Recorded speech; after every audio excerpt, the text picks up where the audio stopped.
Sound ఏమో. చాటం రామచంద్రరాయ్ గారు దొర్లకల్లు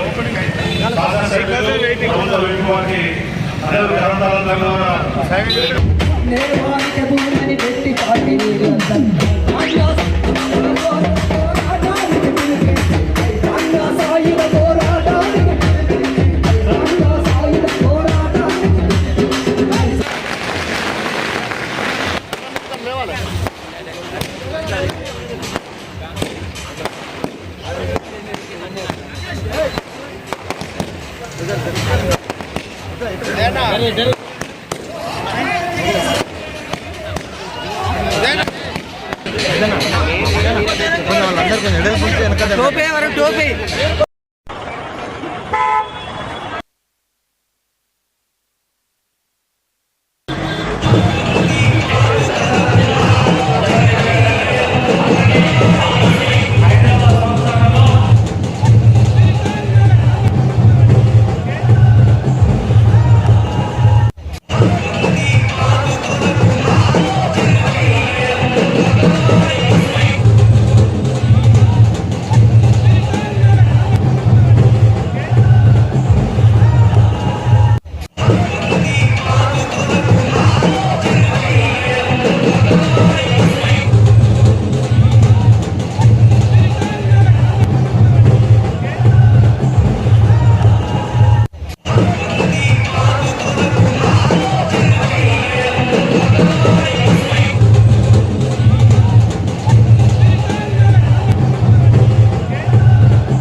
అంటానే ఉంటారు మనోళ్ళు.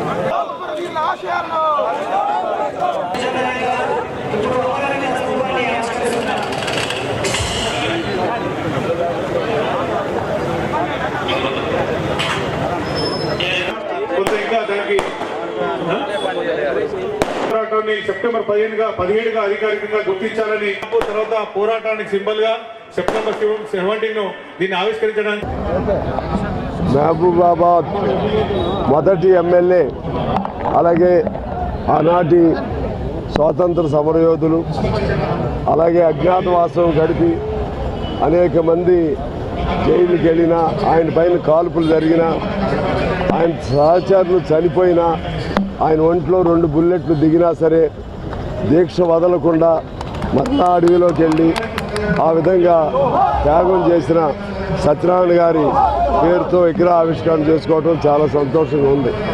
అదే సమయంలో మానుకోట అంటే ఇది పోరాట గడ్డ.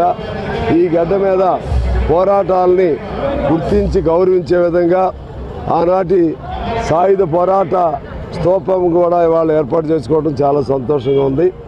ఆ స్ఫూర్తితో ఈ విగ్రహాల స్ఫూర్తితో మరింతగా పేద ప్రజలకు అనుకూలమైనటువంటి ఉద్యమాలు అనుకూలమైనటువంటి పోరాటాలు ఇవి ఎప్పుడు కొనసాగుతూనే ఉంటాయి.